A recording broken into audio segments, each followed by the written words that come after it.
수능 만점을 만들기 위해서는 정말 비범한 노력이 필요하다는 생각이 드는데요. 네. 자, 그럼 역사를 좀 짚어볼게요. 1994학년도부터 2021학년도까지 총 28회 동안 231명의 수능 만점자가 배출이 됐다고 합니다. 역대 수능 만점자들이 입을 모아 말하는 수능 만점의 비법. 자, 지금부터 좀 정리를 해볼 텐데요. 네. 수능 만점의 첫 번째 키워드.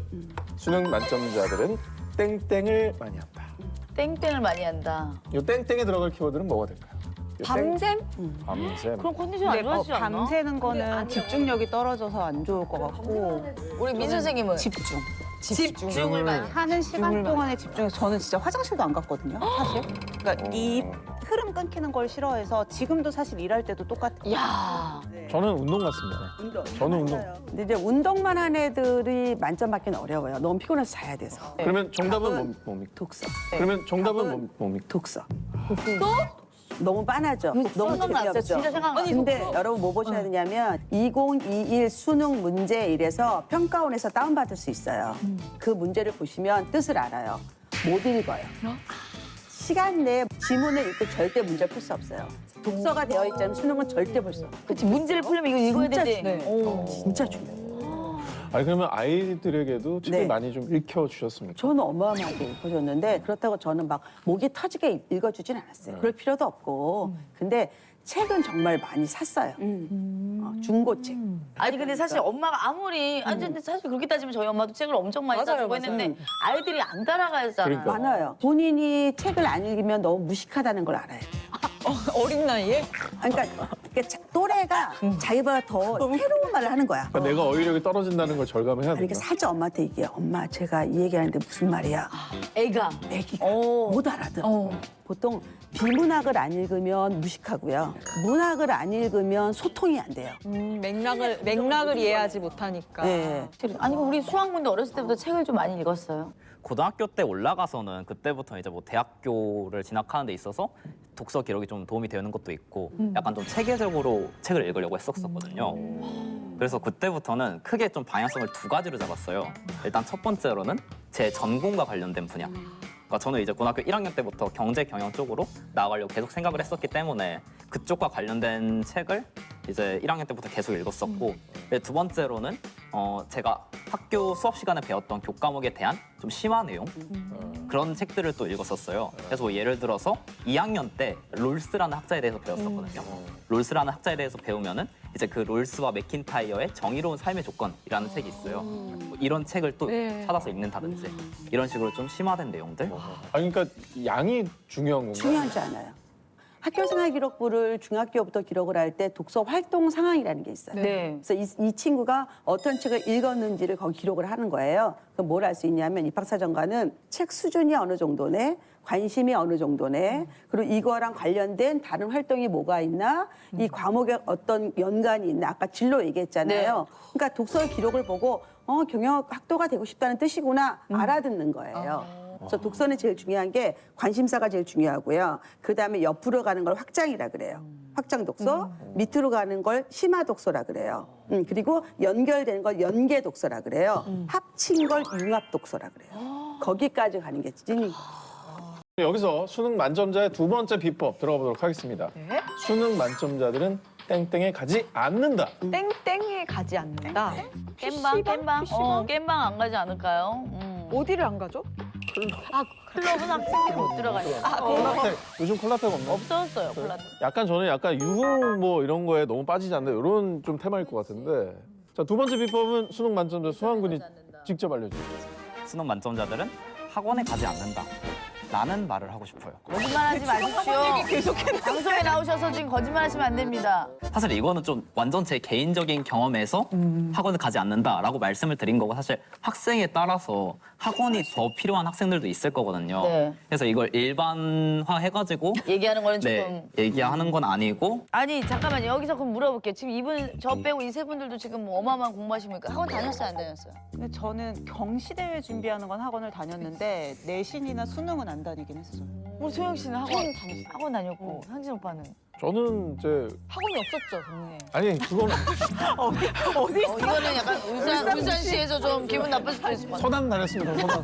아네, 진짜 예전이라. 종아리 맞고 그랬는데 아니 농담이고 그러면 수환군은 그래도 사실 학교 공부가 좀 모자라다 생각했을 때 학원을 네네. 안 갔다면 어떻게 그걸 보충했어요? 사실 일단 고등학교 1학년 때까지는 학원을 다녔었거든요. 그러니까 다니다 보니까 제가 너무 비효율적이라고 느낀 거예요, 학원이. 일반적인 그냥 동네 학원을 보면은 선생님께서 설명을 해주시는 것 중에 제가 이미 다 알고 있는 것도 있고 근데 인강은 들었죠. 인강은 그러니까 아무래도 학원에 비해서 그러니까 자기 수준에 맞는 강좌를 이제 딱 들을 수 있고 그래서 실제로 이제 제가 2020학년도에 수능 만점을 받았었는데 그 해에 만점자가 총 15명이 있었거든요. 근데 그 15명 중에 12명이 저랑 같은 인강 사이트에서 인강을 들었었더라고요. 어디인지 알 수 있다 좀 알려줘요, 우리 후배. 네네네.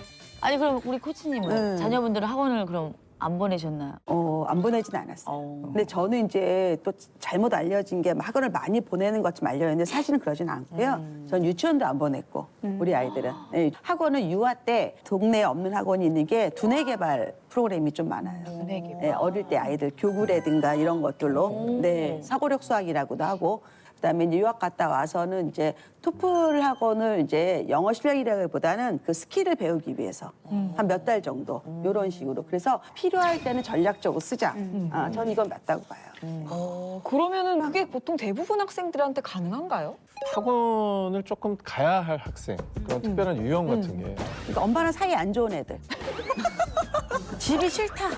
그냥 엄마가 보기만 하면 잔소리하는 거야. 너 뭐가 될 거니? 얘가 어떻게 알아 뭐가 될지. 맞는 말이다. 네, 그러니까 이제 피해가는 거지. 공간을 이동하는 거지. 그다음에 아이가 굉장히 공부를 잘하는데 학교에서 충족하지 못하는 그 지적인 그 갈증? 그거를 또 학원에서 풀어주기도 해요. 아니면 진짜 엄마가 내 눈에서 안 보이는 게 내가 편안하다 하는 분도 있어요. 그런 엄마 계셨어요. 케어 개념. 어디 계셨어요? 저희 집에 계셨어요. 그런 분들은 이제 애가 나가면서 이제 가정은 화목하기 싫은. 애가 나가주는 거야. 공부하러 나가주는 거야 그냥. 아 근데 요즘에 그런 얘기 많잖아요. 자기주도 학습이라는 게 되게 중요하다. 네. 결국에는 공부는 내가 하는 거니까 그런 거를 조금 능력을 향상시켜줄 수 있는 비법이라는 그러니까 게 자기주도 학습은 성인학습 개념이에요.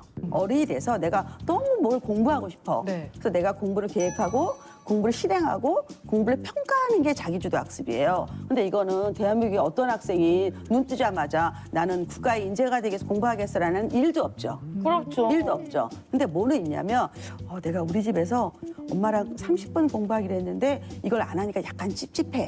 엄마 눈치가 보여. 이거는 우리가 만들어야 돼. 분위기를 만드는. 네, 그러니까 자기의 역할을 안 했을 때 그 미안함. 네. 왜냐하면 나는 이 집에서 있는 것만으로 나는 존재감이 좋아 이러면 공부를 할 필요가 없는 거지. 그렇잖아 우리가. 아니 귀하게 낳은 자식인데 내가 똥만 싸도 엄마가 좋아하는데 나는 공부할 필요가 없죠. 지금 저희 애가 약간 그런 위치시거든요. 그럼. 근데 5살부터 30분 앉아 있는 연습을 해야 돼. 5살부터. 5살이요? 6살. 앉아서 그냥 뭐 퍼즐도 맞춰보고 종이 접기도 해보고 책도 읽고 그다음에 뭐 영어도 들어보고 요거 30분을 가만히 앉아서 한번 해보는 거야. 약간 집중. 애가 막 나오려고 하면 재미있으면 해요. 재미있게 해주는 게 아니라 그거 자체가 재미있으면. 한 군데 앉는 버릇을 그렇지. 드리는 거예요? 30분, 6살 35분, 7살 40분을 하면 초등학교 1학년 가서 걔가 우등생이 되는 거야. 야. 저도 약간 앉는 습관에 대해서 되게 동감을 많이 했던 게 약간 운동을 되게 좋아했다고 말씀을 드렸었잖아요. 그래서 약간 좀 그런 걸 많이 했었어요. 뭐 예를 들어서 야구 선수들, 그러니까 야구 팀 경기를 가상의 팀 경기를 제가 만들어가지고 막 그래서 막 1번 타자 누구 뭐 안타, 2번 타자 누구 뭐 유격수 땅볼 막 이런 식으로 막 그런 노트에다가 쓰는 거를 맞아요. 되게 좋은 거야. 네, 그래서 사실 뭐 운동을 그만둔 경험을 사실은 저는 실패라고 생각을 했었거든요. 그리고 이제 운동을 그만뒀으니까 여기서 실패를 했으니까 여기 더 공부에선 더 이상 실패하면 안 되겠다. 공부에서 실패하면 난 정말 앞으로 먹고 살 길이 없겠다. 이 정도까지 생각을 했었어요. 사실은 아니긴 하지만 여러 길이 있지만. 어린 나이에. 네. 그래서 제 약간 자발적인 의지가 생기고 그게 공부의 원동력이 되게 되었었거든요. 저는 그게 아예 없었어요. 그래서 공부를 만점을 하신 못 받았어요. 그게 뭐 어머님의 한숨 때문에 공부를 많이 하셨다는 얘기인데 아니 그러니까 저는 왜 그랬냐면 초등학교 때 공부 안 했다 그랬잖아요. 초등학교 때 저랑 친하던 동네 친구들이 다 막 뭐 교육장상, 교육감상 이런 거 봤는데 저는 진짜 졸업장 한 장 딱 받고 졸업했는데 저는 그때도 되게 명랑했기 때문에 좋아. 너무 기분이 좋았었어요. 그래서 막 행복해하는데 멀리서 보는 엄마가 한숨을 푹 쉬더라고요. 자기 엄마 친구들은 다 막 상장 받아가지고 꽃다발도 받고 그러는데. 근데 그건 엄마 빨이에요. 초등학교 때 상 받는 거는. 아, 예. 그 다음날 제가 돼지 저금통을 깨서 그냥 동네 서점에 가서 중학교 1학년 참고서를 되게 무식하게 체육까지 야. 정말로 혼자 그거를 다 풀었어요. 그러고 제가 전교 1등. 1등하고. 어쨌든 어머님의 그 표정이 어쨌든 동기부여가 된 제대로 거죠. 해준 된 거 아니에요? 거죠. 나도 우리 애기 앞에서 이제 한숨. 하지 근데 마요. 그것도 크게 소용없어요. 저희 엄마는 맨날 해내네. 어금니 임플란트만 하시고. 네, 아무튼 그래도 어쨌든 저는 소영 씨도 궁금하고 우리 민 선생님부터 동기부여가 정확히 뭐 어떻게 하셨었는지. 저는 그냥 그건 있었어요. 제가 고등학교 때 되게 좋아했던 아이돌 그룹이 있잖아요. 저랑 약속. 내가 오늘 이만큼의 준비한 공부를 다 하면 이따가 점호 시간 전에 30분 동안 동영상을 볼 수 있게 스스로에게 허락해 주는 거예요. 그분들이 누구시죠? G.O.D를 G.O.D. 지금 30분 동안 늘 스태퍼를 이렇게 하면서 그 동영상을 보는 거를 저의 보상으로. 근데 어떻게 고교 시절에도 스스로 스텝과 그게 안 되거든 스스로가. 자신과의 약속을 깨는 게 제일 자존심이 상하는 거예요. 자존감이 높아. 그게 절대 경쟁. 만점자들은 역시 만점자는 다르네. 다르네. 난 다르네. 집에 오면 피파 95만 맨날 구창해가지고 저는 뭐 몇 등 하면 10,000원 뭐 이런 시스템을 저희 아빠가 되게 잘 활용하셨었거든요. 아 진짜 그래서 얼마까지 이제 벌어보셨어요? 그래서 시험 때 되게 크게 한 몫씩 많이 가져갔어요. 네. 그렇게 어쨌든 보상은 약간 근데 중요한 거 같아요. 동기부여가 되니까. 너무 아름다운 얘기만 해서 또 환상을 가질 수도 있지만 사실은 어려운 거예요. 맞아요. 어려운 건데 그렇다고 수능 자체는 거의 40만에서 50만이 보는 시험이기 때문에 천재 시험은 아니에요. 그것도 우리가 알아야 돼요. 근데 뭐는 있느냐? 난이도가 있어요. 쉬운 문제, 어려운 문제가 섞여 있어요. 그러니까 예를 들어서 모의고사를 보면 A, B, C, D, E 5단계의 난이도가 있어요. A는 전체 응시생의 80%가 맞추는 쉬운 문제. 그다음에 E는 20% 미만으로 어려운 문제인 거예요. 그러니까 이 문제가 많으면 그 애는 불수능. 이렇게 얘기하는 거예요. 그럼 이게 출발이 언제냐? 쭉쭉쭉쭉 내려가다 보면 초등학교 한 3학년, 4학년 때부터 하는 공부의 심화학습. 그러니까 너무 쉬운 문제만 풀어요. 그러면 자기가 공부 잘한다고 생각하죠. 네, 고등학교 들어가서 중간고사는 잘 봤지만 3월 모의는 못 봤다고 얘기했잖아요. 네네네. 그렇죠. 이 3월 모의가 전국 성적이거든요. 그리고 중간고사는 자기 학교 성적이란 말이에요. 그러니까 내가 내 학교 성적에 만족을 하면 전국 시험에서는 떨어지겠죠. 그래서 쇼크가 오는 거예요. 그래서 그건 대학은 수능 최저 등급이라는 장치를 만들었어요. 네가 1등인 거 알아? 알아. 근데 수능은 몇 등급 만들어와라는 이렇게 옵션을 줘요. 거기에 가려면 어릴 때부터 양이 중요한 게 아니라 적어도 자기 학년 문제만큼은 어려운 걸 풀 수 있어야 돼요. 어떤 네. 아우 막 머리가 아프면서 지금 어떻게 해야 이게 될지. 학부모가 되니까 네. 머리가 아프네. 나는 네. 이런 얘기 그냥 남의 얘기처럼 네, 들었거든요. 와닿죠, 제가 저. 하다 보니까 이제 제가 정말 와닿는 그러니까. 거예요. 그러면 어렸을 때부터 진짜 네. 어렸을 때부터 이 점만큼은 좀 우리가 신경을 써야 된다. 그런 게 있을까요? 일단은 아이들은 행복해야 되고요. 야. 그리고 집이 좋아야 돼요. 내가 제일 힘들어도 집에 가면 제일 편안하다.